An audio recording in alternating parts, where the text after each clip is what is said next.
नमस्कार, आप देख रहे हैं बिहार 10X न्यूज और मैं हूं आपके साथ ग्यासुद्दीन लसानी। बता दें, बिहार की राजनीति में बड़ा उलटफेर होने वाला है। मुख्यमंत्री नीतीश कुमार के राज्यसभा जाने से सियासी हलचल तेज हो गई है। अगला मुख्यमंत्री कौन होगा, बीजेपी में किसके नाम की चर्चा है। वहीं नीतीश कुमार के बेटे निशांत कुमार की राजनीति में एंट्री से भी बिहार का सियासी पारा चढ़ गया है। इसके अलावा यूपीएससी में बिहार के बेटे ने लहराया परचम, पटना में ट्यूशन टीचर पर गंभीर आरोप। होली के बाद रेलवे यात्रियों के लिए बड़ी व्यवस्था और मौसम का ताजा अपडेट भी दिखाएंगे। तो चलिए शुरू करते हैं आज 7 मार्च 2026 की बड़ी और अहम खबरें। साजिश वाले आरोप पर ललन सिंह ने कहा, अगला सीएम होंगे कौन। मुख्यमंत्री नीतीश कुमार के राज्यसभा जाने वाले फैसले के पीछे कार्यकर्ता आरोप लगा रहे हैं कि साजिश की गई है।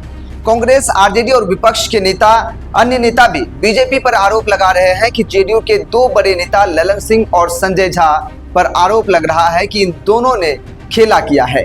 इसी बीच केंद्रीय मंत्री ललन सिंह ने इसे बड़ा बयान दे दिया है कि नीतीश कुमार ने राज्यसभा जाने पर ललन सिंह ने कहा कि कांग्रेस, आरजेडी की बात पर क्या प्रतिक्रिया देना है। सभी निर्णय नीतीश कुमार जी की इच्छा से ही लिए जाते हैं और इनकी इच्छा के बिना कोई कार्य नहीं होता है। आज तक धरती पर कोई ऐसा नहीं हुआ जो नीतीश कुमार पर दबाव डाल दे। सभी निर्णय वह खुद लेते हैं। बिहार का अगला मुख्यमंत्री भी नीतीश कुमार जी ही तय करेंगे। ललन सिंह ने कहा कि कांग्रेस और आरजेडी की बात पर क्या प्रतिक्रिया दें। कांग्रेस और आरजेडी को जो बोलना है वो बोलते रहें।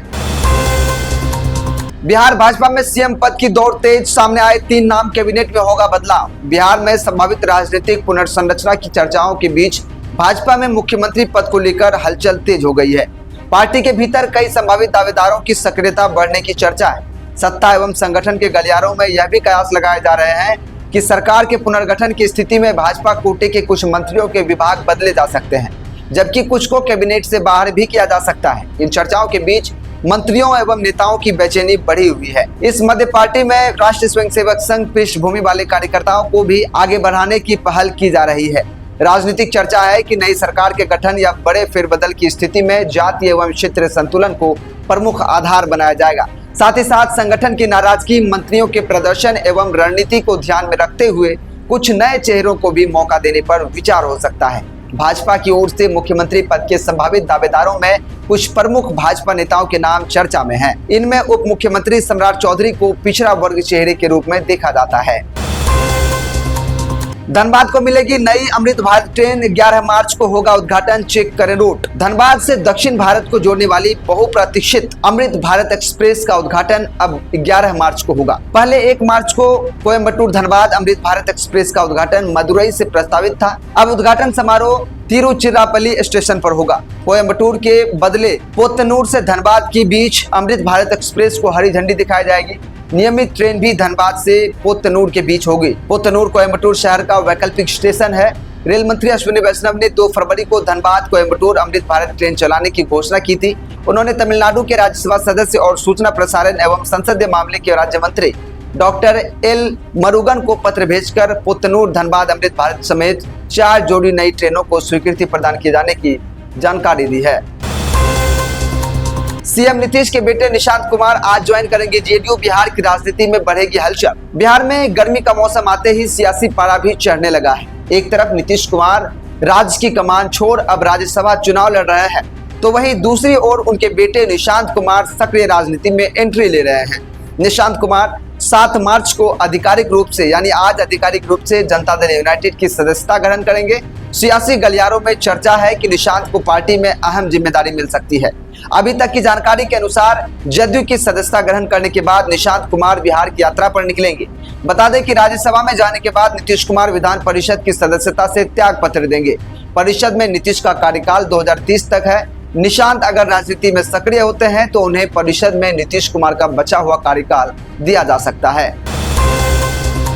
बिहार के मेजर नीतीश कुमार ने यूपीएससी में लहराया परचम, सिविल सेवा परीक्षा में मिली 305वीं रैंक। बेगूसराय जिले के शंभू थाना क्षेत्र अंतर्गत बिजुलिया पश्चिम टोला निवासी शिवाकांत सिंह और माता शिक्षिका किरण सिंह के पुत्र नीतीश कुमार ने यूपीएससी सिविल सेवा परीक्षा 2025 में सफलता हासिल की है। नीतीश ने ऑल इंडिया 305वां रैंक प्राप्त किया है। नीतीश के दादा नारायण शर्मा अपने समय में सामूहिक के प्रसिद्ध नेता थे और बिजुलिया पैक्स के अध्यक्ष के रूप में उनका कार्यकाल काफी सफल माना जाता है। पिता शिवाकांत सिंह कोल माइनिंग विभाग में मध्य प्रदेश में कार्यरत हैं। वर्ष 2010 से भारतीय सेना में अधिकारी के रूप में सेवा दे रहे हैं और वर्तमान में मेजर के पद पर तैनात हैं। आर्मी को अपना प्रेरणा स्रोत मानने वाले नीतीश कुमार ने नौकरी की व्यस्तता के बीच खुद से तैयारी की। एंथ्रोपोलॉजी विषय चुनकर उन्होंने तीसरे प्रयास में सफलता पाई। नीतीश का उत्तराधिकारी कौन? बिहार का नया सीएम चुनने में ये 5 फैक्टर करेंगे काम। बिहार की सियासत 2 दशक के बाद बदलने जा रही है। राजनीति 360 डिग्री पर घूम गई। जेडीयू के कार्यकर्ताओं को यह बात हजम नहीं हो पा रही है कि नीतीश कुमार मुख्यमंत्री पद छोड़ देंगे, लेकिन अब उनके पटना से दिल्ली की राजनीति में जाने का फैसला हो चुका है। ऐसे में बीजेपी बिहार की सियासत में पहली बार अपना मुख्यमंत्री बनाने जा रही है, लेकिन नीतीश के उत्तराधिकारी को चुनने के लिए ऐसे चेहरे की तलाश है जो भविष्य की मजबूत इबारत लिख सके। बीजेपी में नए मुख्यमंत्री की रेस में सम्राट चौधरी से लेकर नित्यानंद राय और दिलीप जायसवाल जैसे कई नेताओं के नाम चर्चा में है। बीजेपी को नए सीएम के लिए सिर्फ संगठन और सरकार में काम करने का अनुभव नहीं चाहिए, बल्कि बिहार के जातीय समीकरण में फिट होने के साथ साथ पार्टी की जड़ों को मजबूत कर सके। बिहार की राजनीति नीतीश कुमार के इर्द गिर्द 2005 से सिमटी हुई है। इसके चलते ही आरजेडी सत्ता में वापसी नहीं कर सकी, लेकिन अब गेम बदल रहा है। नीतीश के पटना से दिल्ली की राजनीति में शिफ्ट होने जाने के बाद भी बिहार की सियासत बीजेपी के हाथ में होगी। ऐसे में देखना होगा कि बीजेपी किसे बिहार में नीतीश कुमार का सियासी उत्तराधिकारी चुनती है, ये देखने का विषय है। ट्यूशन में नाबालिग छात्रा से यौन शोषण, टीचर पर ही लगे गंभीर आरोप। बिहार की राजधानी पटना के मनेर थाना क्षेत्र से एक नाबालिग छात्रा के साथ कथित यौन शोषण का मामला सामने आया है। इस मामला के सामने आने के बाद इलाके में चिंता और आक्रोश का माहौल है। आरोप गांव के ही एक होम ट्यूशन पढ़ाने वाले शिक्षक पर लगा है। परिजनों की शिकायत के बाद पुलिस ने मामला दर्ज कर जांच शुरू कर दी है और आरोपी की गिरफ्तारी के लिए लगातार छापेमारी की जा रही है। जानकारी के अनुसार मनेर क्षेत्र के एक गाँव की रहने वाली नाबालिग छात्रा अपने ही गाँव में एक शिक्षक के पास होम ट्यूशन पढ़ने जाया करती थी। आरोप है कि इसी दौरान शिक्षक ने उसे बहला फुसला कर उसके साथ गलत हरकत की। जब छात्रा ने यह बात अपने परिजनों को बताई तो परिवार के लोग तुरंत मनेर थाना पहुंचे और लिखित शिकायत देकर कार्रवाई की मांग की। मामले की गंभीरता को देखते हुए पुलिस ने तुरंत प्राथमिकी दर्ज कर ली। साथ ही घटनास्थल की जांच के लिए फॉरेंसिक साइंस लैब यानी FSL की टीम को बुलाया गया ताकि जरूरी साक्ष्य जुटाए जा सके और पुलिस अधिकारियों का कहना है कि जांच के दौरान सभी पहलुओं को ध्यान में रखते हुए कार्रवाई की जाएगी। आरिफ मोहम्मद खान की जगह लेंगे रिटायर्ड लेफ्टिनेंट जनरल सैयद अता हसनैन। जाने बिहार के नए राज्यपाल हैं कौन? देर रात राष्ट्रपति भवन की तरफ से जरूरी आदेश है। बताया गया कि दिल्ली, बंगाल और बिहार समेत 9 प्रदेशों के राज्यपाल लेफ्टिनेंट गवर्नर बदले गए हैं। इस लिस्ट में ही लेफ्टिनेंट जनरल सैयद अता हसनैन को बिहार का नया राज्यपाल नियुक्त किया गया है। हसनैन ने आरिफ मोहम्मद खान की जगह ली है, जिन्होंने पिछले साल 2 जनवरी को बिहार के राज्यपाल का कार्यभार संभाला था। जब उनका कार्यकाल खत्म हो चुका है तो इससे पहले वह केरल के राज्यपाल रहे सैयद अता हसनैन के करीब 40 साल तक भारतीय सेना में सेवा दी है। यानी सैयद अता हसनैन ने करीब 40 साल तक भारतीय सेना में अपनी सेवा दी है। अपने सैन्य करियर के दौरान उन्होंने जम्मू कश्मीर में कई महत्वपूर्ण जिम्मेदारियां निभाई। साल 2012 से 14 के बीच वे श्रीनगर में सेना की 15 कोर यानी चिनार कोर के कमांडर थे। होली के बाद यात्रियों की सुविधा के लिए दानापुर मंडल ने चलाई 11 स्पेशल ट्रेनें। दिल्ली पंजाब जाना आसान हुआ। होली के बाद अपने कार्यस्थलों पर लौटने वाले यात्रियों की बढ़ती भीड़ को देखते हुए दानापुर मंडल ने शुक्रवार को नियमित ट्रेनों के अलावा 11 होली स्पेशल ट्रेनों का परिचालन किया है। इन ट्रेनों के माध्यम से हजारों यात्रियों को विभिन्न शहरों के लिए यात्रा की सुविधा उपलब्ध कराई गई। रेलवे अधिकारियों के अनुसार पटना से नई दिल्ली, अमृतसर, डॉक्टर अंबेडकर नगर, अहमदाबाद के लिए स्पेशल ट्रेनें चलाई गई है। वहीं दानापुर से लोकमान्य तिलक टर्मिनल्स, पुणे और SMVT बेंगलुरु के लिए भी विशेष ट्रेनों का संचालन किया गया। इसके अलावा शेखपुरा से आनंद विहार के लिए 2 स्पेशल ट्रेनें तथा स्थानीय यात्रियों की सुविधा के लिए पटना और राजगीर के बीच भी विशेष ट्रेनें चलाई जा रही हैं। होली के बाद होने वाली भीड़ भाड़ नियंत्रित करने के लिए रेलवे प्रशासन ने व्यापक इंतजाम किए हैं। स्टेशनों और ट्रेनों में अतिरिक्त सुरक्षा बलों की तैनाती की गई है। राज्य के रेल पुलिस और रेल सुरक्षा बल के बीच समन्वय स्थापित कर भीड़ प्रबंधन के लिए विशेष व्यवस्था की गई है।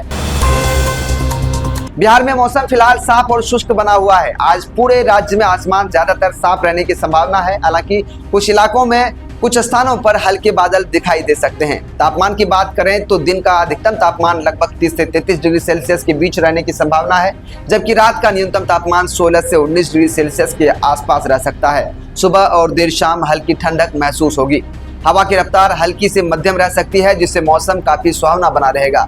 फिलहाल अगले 24 घंटों में राज्य के अधिकांश हिस्सों में बारिश की कोई खास संभावना नहीं है।